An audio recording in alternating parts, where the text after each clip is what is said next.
This is week 2 of Religious Studies 100, Judaism, Christianity, and Islam.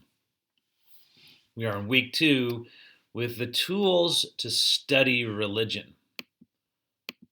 I often like to begin with a quote from a leading thinker. This is Immanuel Kant, who lived in 1724 to 1804. To quote, "Two things fill the mind with ever new and increasing admiration and awe, the oftener and the more steadily we reflect on them: the starry heavens above and the moral law within." In a minute, we'll hear more from Kant that made him sound a little bit less religious than this. But here's Kant looking up at the stars. And one of the great things about living in Chico is how little light pollution we have. I grew up in the Bay Area, and it was really hard to see the stars at night just because there were so many other, human lights, street lights, city lights, etc. But in Chico, we get a chance to look up, and as we look up at the vast immensity of the stars, there is an awe that seems to naturally come to us. And that's what Kant looked at, that awe of the universe, but then also the idea that within us we have a sense of what is right and what is wrong. And when somebody, lies about us, or somebody betrays us, or somebody just says something mean to us, the first thing we think is not, oh, you're following some different set of beliefs, it's your preference, but that's wrong. At least that's Kant's point, that within us there is this moral law, and joining it with the cosmic awe, moral law and cosmic awe bring a sense of what it is to be religious. So if you have time or just want to reflect for a minute, think about what is your experience with religion for yourself personally, maybe your friends. Maybe you had friends who were particularly committed to a faith, or maybe they were uncommitted to their faith. What was your family like? And then as we think about that, there are two particular cultural examples that I'm putting out there. One is an early Kanye West before he started becoming a Christian rapper, and then presidential candidate for a time.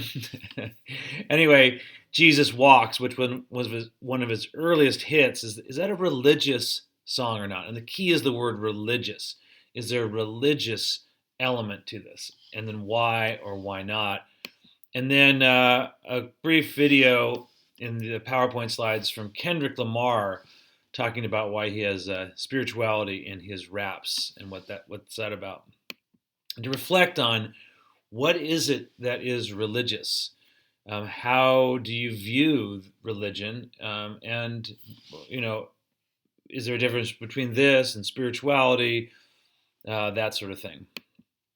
So, stepping back from these personal experiences with religion that you and I have, there's also the academic study of religion. And I mean academic in the sense of having a conversation that will get us over just personal anecdotes or personal preferences, but maybe to take a step back and look at this in a way that gives insight and light, I guess. So the academic study of religion today has various tools. And the funny thing about studying religion is that it's actually quite complicated. And we're going to use these tools throughout the course in different ways. So this is the more systematic approach to them. So when you want to build a house, hammers and saws are good, drills and balances, etc. When you want to understand religion, theories are the kinds of tools that will be helpful for you. And each theory has different aspects and different of religion that it is particularly attuned to. So maybe you know the saying from Abraham Maslow, I suppose it is tempting if the only tool you have is a hammer to treat everything as if it were a nail. So we want to look at different theories and approaches. And theories, by the way, come from the Greek word to look at, theoria, theo, which means that we're looking at things in a particular way. And a theory is a set of ideas that help us develop and explain let's try that again, observable phenomenon. It's also a way of looking at something that makes it easier to understand, to predict, and to relate to other things. So a theory gives us an approach and a way to see the world. So let's look at a couple key voices in this particular lecture. There will be a couple more after this, but I want to look at philosophical and anthropological approaches to religion. And then next time we'll look at psychological and sociological. So what are philosophical approaches? We heard earlier from Immanuel Kant, and two particular philosophical approaches that I want to highlight are critical of traditional religion and theism. So by theism, I mean monotheism primarily. Well, not really monotheism. That is the belief in one God, of which Christianity, Judaism, and Islam are all monotheistic. They fit into this. So philosophers, among other things, ask questions of the meaningfulness of statements about reality and thus about God. So if you say, I believe in God, a philosopher is going to say, what does belief in God mean? Who is God? What does it mean to talk about God? And two people who were particularly influential are David Hume and Immanuel Kant. I'll get back to Kant in a moment, whom I quoted earlier, but David Hume, whose dates are 1711 to 1776, was a philosopher in a fairly religious country of Scotland, especially in the 1700s. And one of the things that was present as natural science was emerging during this time was to connect natural arguments from nature with God. So moving from nature, you might say supernature, moving from what we know in the natural world to what's beyond the natural world.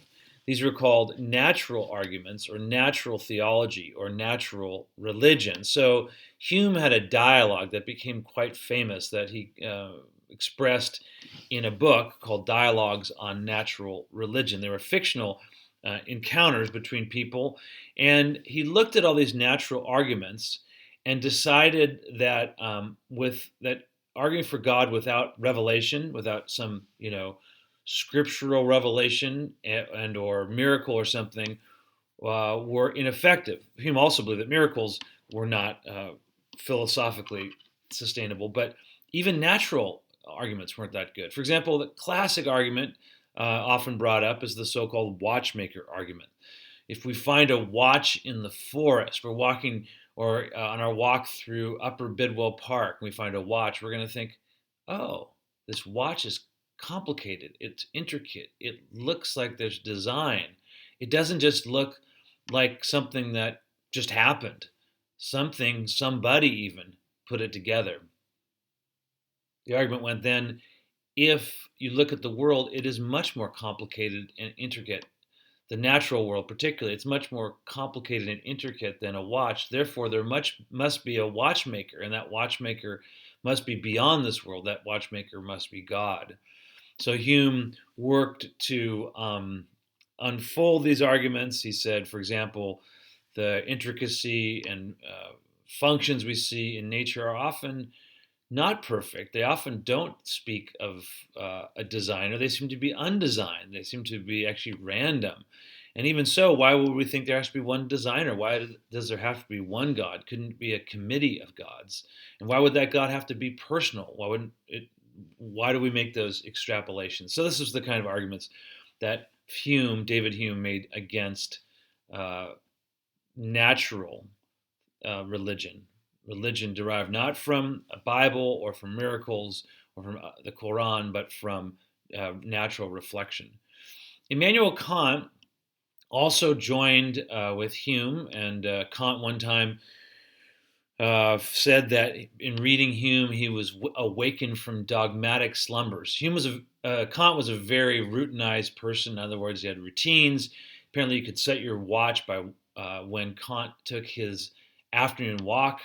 And one day he didn't take his walk, as the story goes, because he had read David Hume's dialogues, and this changed his philosophy. And he then also joined with Hume in arguing against religious faith, particularly the idea that we can't know things in their essence. We can only know things as they appear to us. So, I have a light bulb in my hand right now, a halogen bulb. I'm looking at it, and I'm looking at different angles and different sides to it.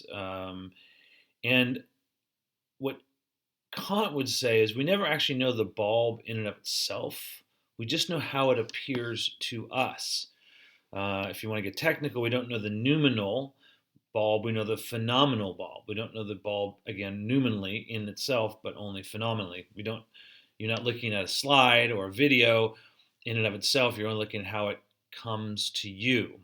So God can never be known because God is ultimately noumenal, not phenomenal. God is ultimately something beyond our sense perception. So it's only how it appears to us, according to Kant. In this case, only how God appears to us is all we can talk about.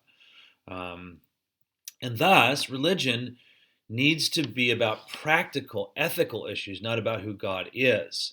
So religion, therefore, has to have a practical side to it, not a kind of doctrinal or dogmatic side.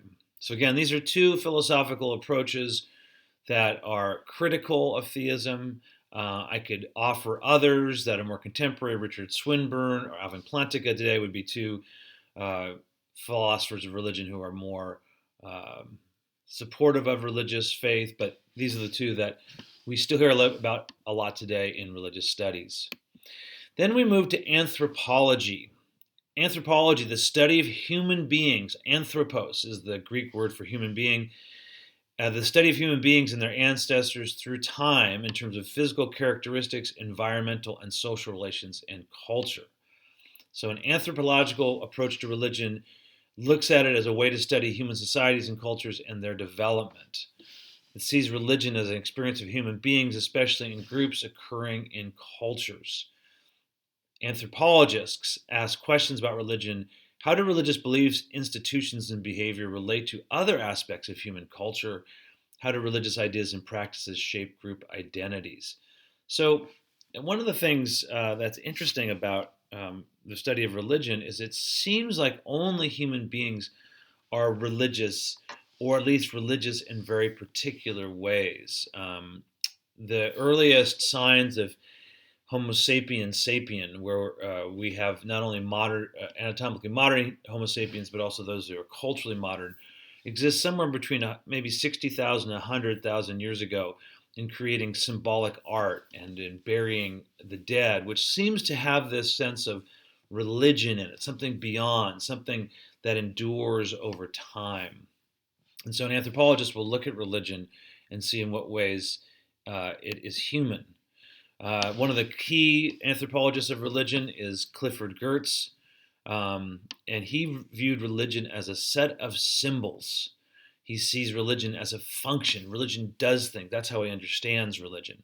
Here's a very thick description from Geertz from 1966, and you might just want to rewind the video. Rewind, that's funny. Go back in the video to hear it again. It's quite thick. But anyway, religion is a symbol, a system of symbols which acts to establish powerful, pervasive, and long-lasting moods and motivations in men and women by formulating conceptions of general order of existence and clothing these conceptions with such an air of factuality that the moods and motivations seem uniquely realistic. So religion presents a way of symbolizing the world. That there is, a depth of God's presence in something, for example, in theistic religions. That creation is a symbol, nature is a symbol of God's creation, is the way Geertz would see this. And that by talking about it through the texts of, let's say, the Hebrew Torah or the Quran, you give it a sense of order, you clothe it in a factuality. These are things that are presented, and that seems then a uniquely realistic way to view the world around us. It's just an idea. Could be true of marriage, could be true of friendships, could be true of community, could be true of all kinds of different things that we exhibit as human beings. All right, so those are two approaches, two tools, and two tool makers, you might say, two sets of tool makers, and how we understand religion anthropologically and philosophically.